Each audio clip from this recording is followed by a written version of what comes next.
Howdy folks, this is Justro at Metcalf Mills. Got a little video for you today. We're finally getting some rain here and I got soaking wet a minute ago.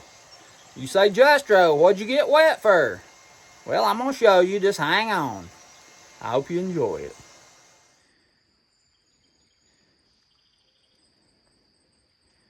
Well folks, I'm out here at the garden this morning putting out me some mushroom compost. Like Mother used to say, mushy room compost. Putting it on our beans, corn, and green peas. I'll probably put a little bit around our cucumbers and our yellow squash too. But that's what I'm doing this morning. And it looks like we're gonna get some rain. Got a few drops on me here this morning, but maybe we'll get some good rain on this stuff, make it grow.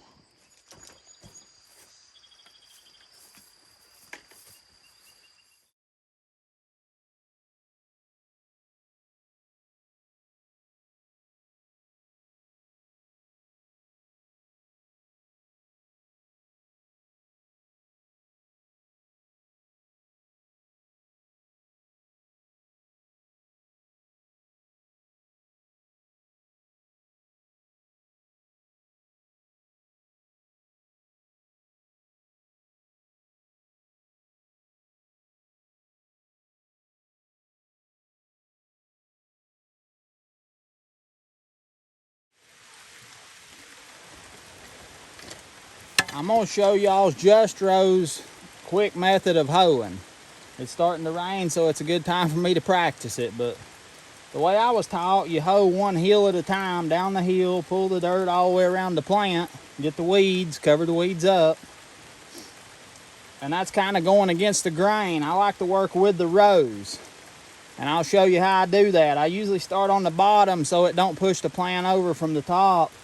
And I hoe along the bottom side with the row and kind of throw the dirt up around the plants, kind of like the cultivator does. And then I come back along the top and do the same thing. And it's a whole lot faster than sitting there chopping and hoeing every single plant. You know, that's the way people's always done it. That's the way I was taught. But sometimes you can improve upon things if you'll allow yourself to do it. I'm going to show you how I do that.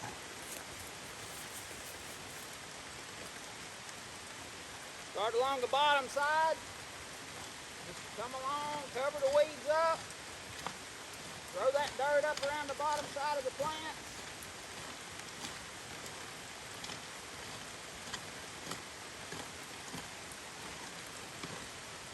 Come right back along the top side and do the same thing.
Beans is starting to grow runners. This time they should have been staked up already.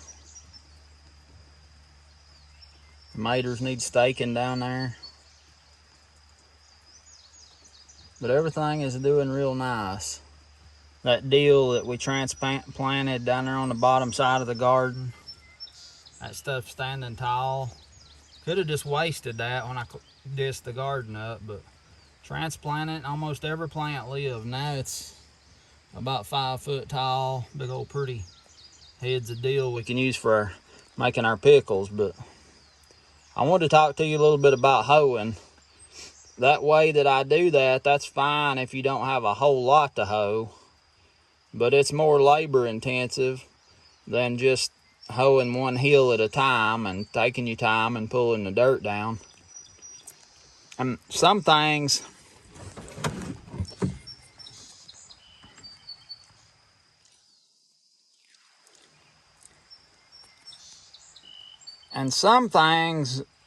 the way people done them years ago, they had learned over the years working with their hands the easiest way to do something.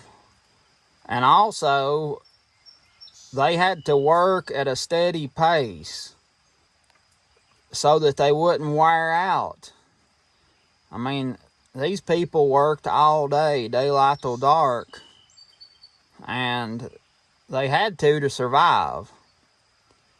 But I mean, I've heard plenty of people talk, older people in my family, talking about, well, Daddy and Mother, they'd go to the field after daylight or after daylight, and they'd work, pretty much all day.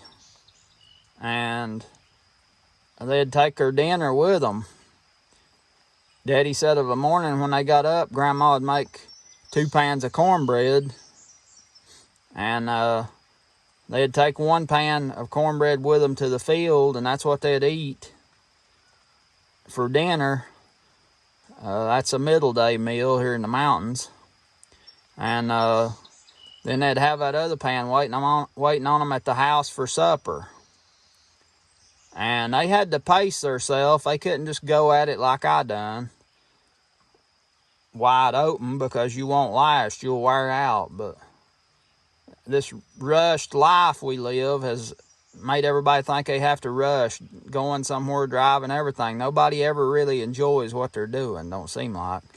I mean, I know some people do, but what I was wanting to make clear was the way they hoed and the way I was taught, 1 plant at a time, taking your time coming down through there, that allowed them to work all day long, non-stop, without wearing out. Just like that story about the tortoise and the hare.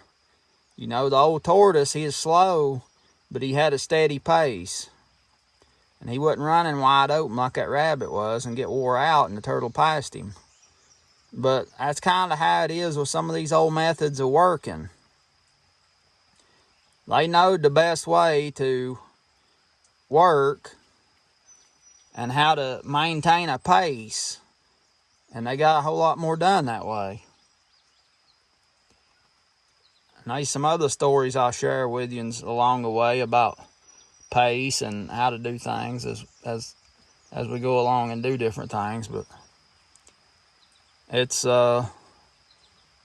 important to pace yourself, and so that you can maintain that steady flow. But if a rain's coming and you just got a little bit of hoeing to do, Just Row's method works real nice. You can get it done a little faster, but don't try to do it all day.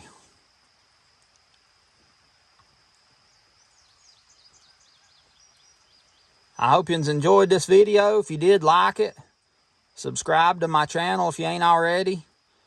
Tell your friends about me. Hit that notifications bell so you'll know when I put out a new video, because, it don't need to get old. You need to see it while it's fresh. This is Just Row at Metcalf Mills and Penny Dog down here out in the rain. We hope you have a good Sunday. We look forward to seeing you next time.